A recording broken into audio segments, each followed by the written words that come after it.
के बारे में। महात्मा गांधी जो कि भारत के इतिहास में काफी योगदान रहा है इनका, और हम कहें कि स्वतंत्र भारत में हम जो सांसें ले पा रहे हैं, इसमें एक अहम भूमिका रही है इनकी। शुरू में इनका नाम मोहनदास करमचंद गांधी था। आगे चल के ये महात्मा के नाम से जाने गए, बापू के नाम से जाने गए और फिर राष्ट्रपिता भी कहलाए। इनका जन्म 2 अक्टूबर 1869 को गुजरात के पोरबंदर नामक जगह पर हुआ। इनके पिताजी करमचंद गांधी जो उस समय पोरबंदर के दीवान थे, दीवान जो कि उस समय उनको प्रधानमंत्री भी कहा जाता था, तो काफी एक उच्च पद पे वो कार्यरत थे। उनके माताजी का नाम पुतलीबाई था। शुरुआती पढ़ाई इनका अपने जन्म स्थान से ही हुआ।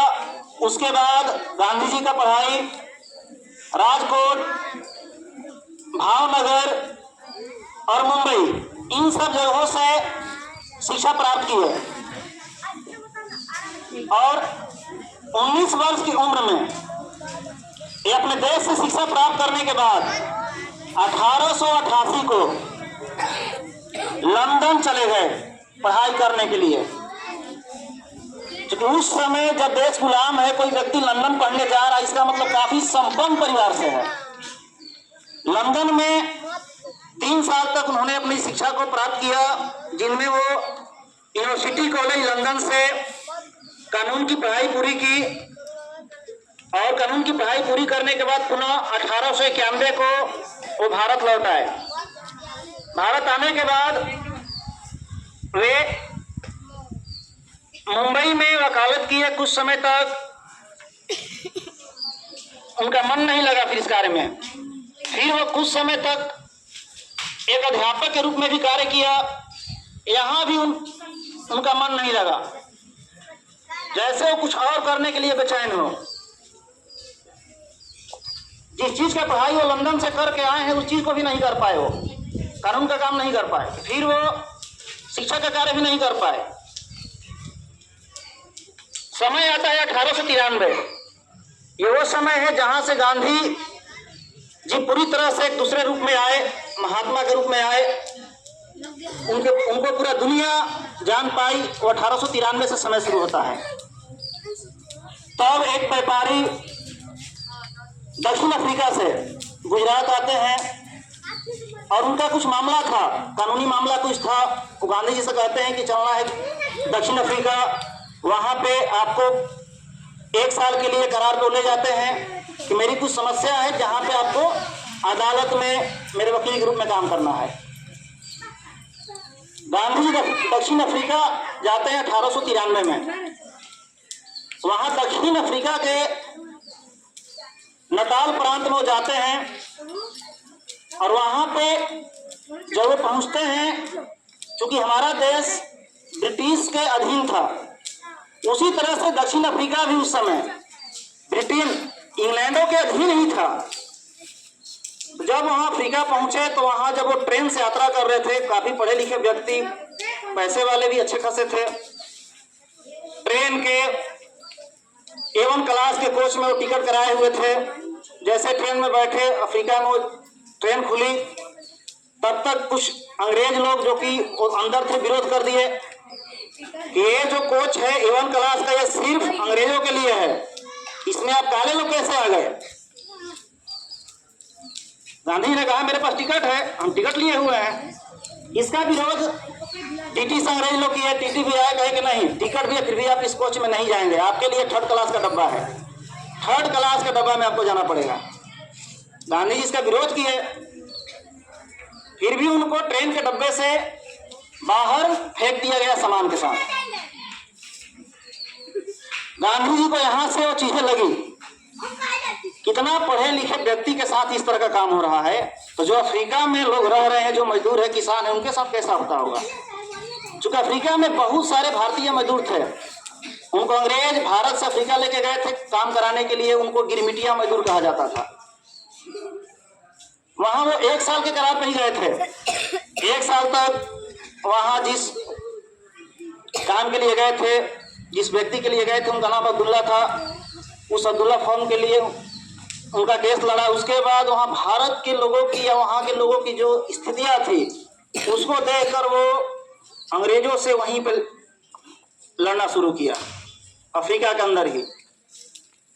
और अपने जीवन का 22 साल 1893 से लेकर 1915 तक अफ्रीका के अंदर ही वो लगातार अंग्रेजों से लड़ते रहे। और उनका लड़ाई का जो तरीका था वो पूरे दुनिया के लिए नया था। वही तरीका जिसमें हथियार नहीं उठाना है, सत्याग्रह, अहिंसा, सत्य के रास्ते पर चलना है। इस हथियार पर माया उन्होंने, और पहली बार सत्याग्रह उन्होंने अफ्रीका के अंदर ही किया 1906 में। और यहाँ पर उनको सफलता मिली। वो तमाम जितनी परेशानियां थी अंग्रेजों से उन सभी अधिकारों को वहां के लोगों को दिलवा के 9 जनवरी 1915 को भारत आए। 22 साल का अनुभव।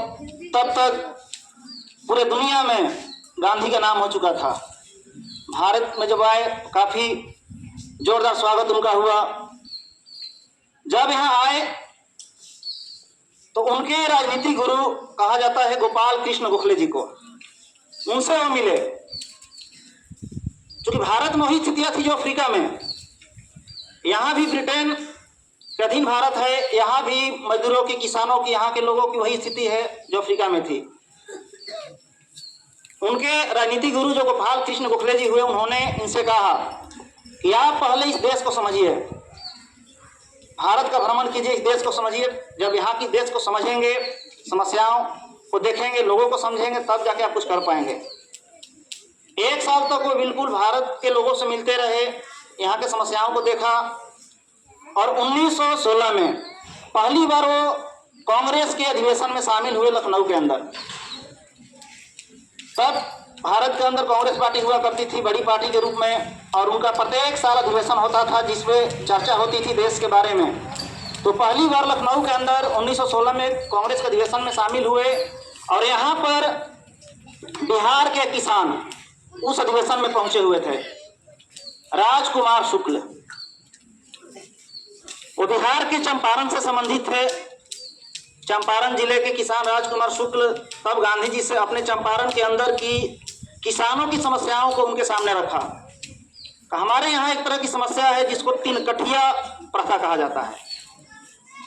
इस 3 कठिया प्रथा के अंतर्गत ऐसा कानून था कि चंपारण जिले के किसानों को अपने 20 कट्ठा जमीन में 3 कट्ठा जमीन पर नील की खेती करना अनिवार्य था। और जिस खेत में नील की खेती की जाएगी वो खेत बंजर हो जाएगी। सबसे बड़ी समस्या ये थी। प्रत्येक साल कितनी जमीन बंजर होते जा रही थी, ये किसानों के लिए बड़ी समस्या थी। तो इन समस्याओं को लेकर राजकुमार शुक्ल जब गांधी जी से मिले तो गांधी जी को पहला मौका भारत में मिला कुछ करने का। उन्होंने उनके इस निमंत्रण को स्वीकार किया कि हम चंपारण आएंगे। और 1917 में भारत के अंदर पहला सत्याग्रह गांधी जी ने किया। वो पहले अफ्रीका में कर चुके हैं, वो भारत में पहला होगा इनका, चंपारण के अंदर, जिसको चंपारण सत्याग्रह कहा गया। 1917 में गांधी जी पहुंचे, चंपारण के किसानों से मिले। यहाँ पे अंग्रेज उनको जेल में भी डाले। हजारों की संख्या में किसान वहां इकट्ठा हो गए अधिकारी के पास, जिला मुख्यालय के पास। अंततः अंग्रेजों को झुकना पड़ा और गांधी जी से वार्ता करके वहां के किसानों के हक में फैसला देना पड़ा। इस तरह से भारत के अंदर उनका पहला सत्याग्रह, चंपारण सत्याग्रह भी सफल रहा। 1918 का समय, तब गुजरात के अंदर भी उन्होंने 2 सत्याग्रह किए। खेड़ा एक जगह है, वहां के भी किसानों का समस्या था कर से संबंधित, अधिक कर वहां लेते थे लोग, उसके खिलाफ भी सत्याग्रह किया इन्होंने, वहां भी सफल हुए। उसके बाद अहमदाबाद के अंदर गांधी जी ने मिल मजदूर जो थे उनके वेतन से संबंधित समस्या थी, वो हड़ताल पे गए, उनके साथ भी गांधी जी शामिल हुए और यहाँ भी अंग्रेजों को झुकना पड़ा। यहाँ भी मजदूर जो भी थे अहमदाबाद के मिलों के, उनको जो भी हक था उतना वेतन मिला। इस तरह से देखा जाए तो 3 सत्याग्रहों से गांधी जी भारत के अंदर काफी प्रसिद्ध हो गए और वो पहले नेता ऐसे कहा जाता है कि जो शहरों से निकलकर गांवों तक पहुंचे, गांव तक लोग जिनका नाम जान पाए, जिनका किसान और मजदूरों से सीधे लगाव हुआ, वो पहला नेता बने। आगे 1919 में घटना घटता है जालियांवाला बाग हत्याकांड। 1919 का पंजाब के अंदर ये घटना, हजारों लोगों का मारा जाना, जिसमें छोटे बच्चे, महिला, बुजुर्ग सब लोग शामिल थे। वो कई युद्ध नहीं हो रहा था, वो एक सभा थी, सभा में इकट्ठा थे, अचानक गोली चलवा दी गई। ये हत्या हजारों लोगों का किया जाना जालियांवाला बाग के अंतर्गत काफी दुख किया महात्मा गांधी जी को और यहाँ से उनका मन बना एक बड़ा आंदोलन करने को। एक बड़ा आंदोलन देश के अंदर होना चाहिए। अभी तक छोटे छोटे आंदोलन हो रहे थे और 1920 का समय आया। 1920 में देश के अंदर एक बड़ा आंदोलन गांधी जी ने शुरू किया, जिसको कहा गया असहयोग आंदोलन। असहयोग यानी सहयोग नहीं करना है। उन्होंने ये देश के लोगों से आह्वान किया, उनसे कहा कि आप जो अंग्रेजों का सहयोग कर रहे हैं वो बंद कर दीजिए। अंग्रेजों के यहाँ जो नौकरी कर रहे हैं, उनके घर में जो काम कर रहे हैं, जो कानून का काम कर रहे हैं, वकालत का काम कर रहे हैं, वो सब बंद कर दीजिए, सब छोड़ दीजिए। उन्होंने छात्रों से कहा आप स्कूल कॉलेज को छोड़ dीजिए। उनके लिए अलग से स्कूल बनवाया गया देश के लेवल से, विद्यापीठ के रूप में, उनमें आप पढ़िए। उन्होंने लोगों को दान देने के लिए कहा कि आप दान दीजिए, जिससे देश के लोगों के लिए कुछ अलग कुछ किया जा सके। करोड़ों रुपया तब दान के रूप में आया असहयोग आंदोलन के दौरान और 20 लाख चरखा बनाया गया। 20 लाख चरखा तब देश के हर क्षेत्रों में बांटा गया और गांधी जी ने कहा विदेशी कपड़ों का बहिष्कार कीजिए और चरखा के द्वारा सूत काटिए, खुद का कपड़ा बनाइए, खुद का पहनिए। उन्होंने खादी पहनने पर ज्यादा जोर दिया। हम खादी को अपनाए, चरखा को चलाए, स्वदेशी अपनाए। छात्रों के लिए आप कॉलेज छोड़िए, आंदोलन में आइए और उनके पढ़ाई बाधित ना हो, इसके लिए अलग से स्कूल खोले गए देश लेवल पे बहुत सारे, जहां पढ़ाई उनका जारी रख सके। ऐसे आंदोलन 1922 2 सालों तक चला और एक घटना चौरी चौरा कांड के नाम से जाना जाता है। इस घटना के साथ ही ये आंदोलन को स्थगित कर दिया गया। चौरी चौरा कांड जो उत्तर प्रदेश के गोरखपुर जिले में स्थित है, वो जगह, वहां पे 22 पुलिस वाले को थाना के अंदर ही जला दिया गया था। क्योंकि गांधी जी सत्य और अहिंसा के पुजारी हैं, वो पुजारी हैं, इसलिए उन्होंने हिंसा को बर्दाश्त नहीं किया। उनको अहिंसा के रास्ते पर चलना था। बिना किसी से सलाह के उन्होंने इस आंदोलन को स्थगित कर दिया। तुरंत अंग्रेजों ने उनको जेल में डाल दिया। 6 वर्षों की सजा हुई। स्वास्थ्य कारणों से उनको कुछ पहले ही छोड़ दिया गया।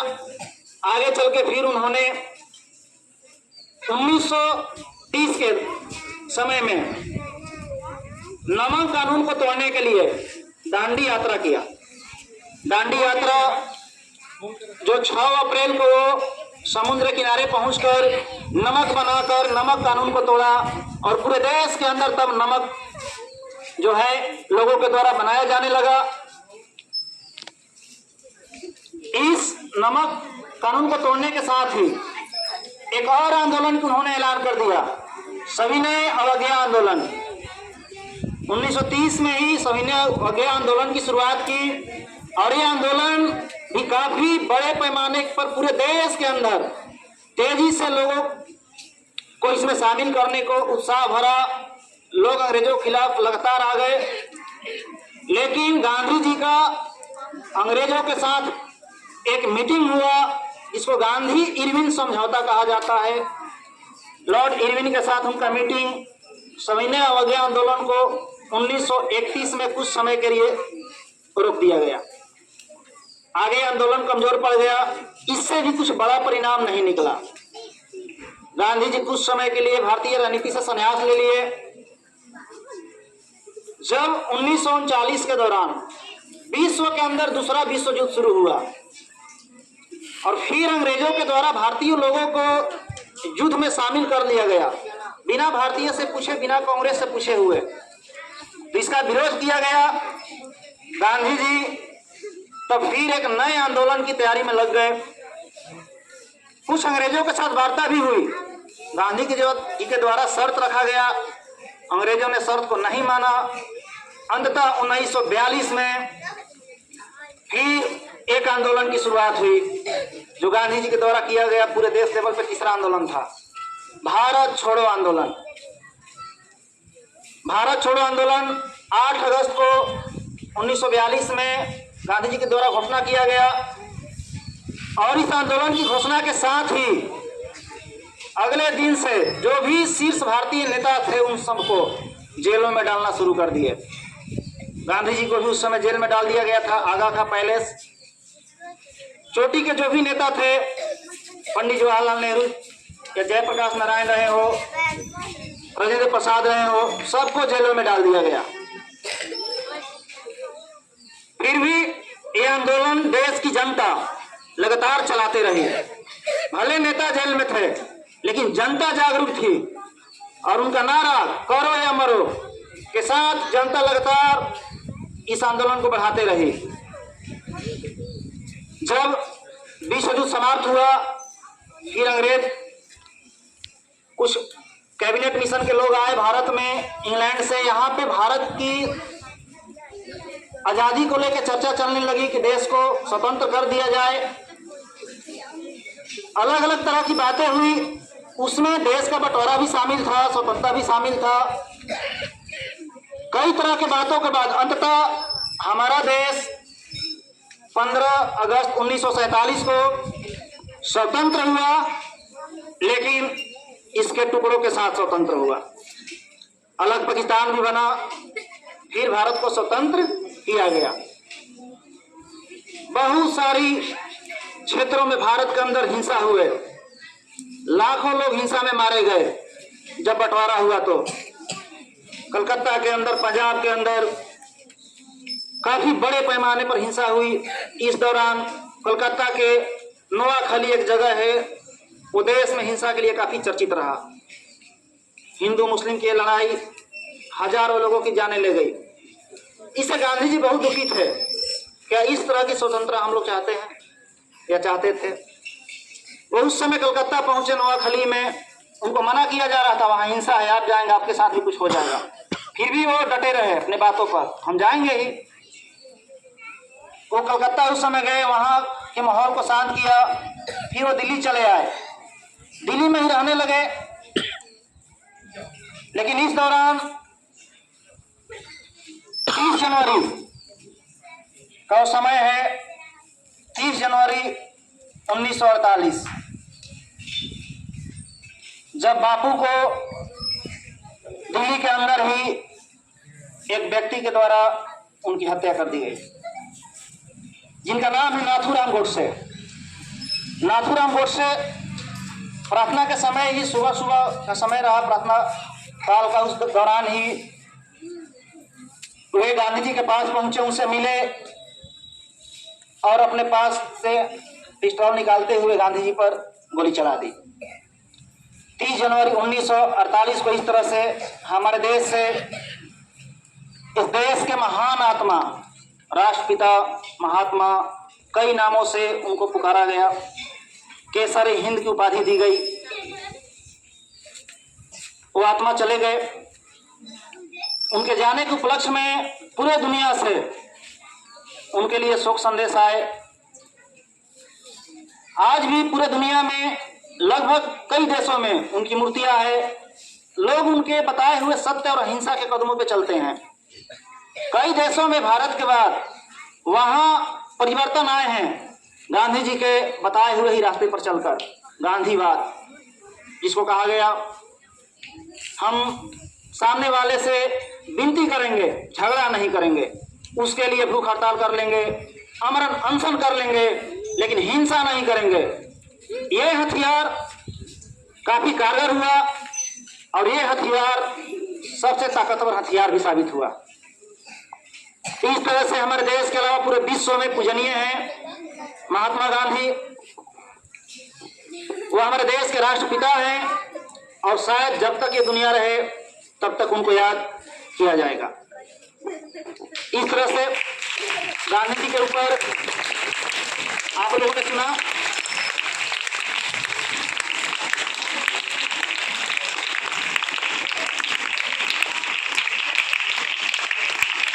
आगे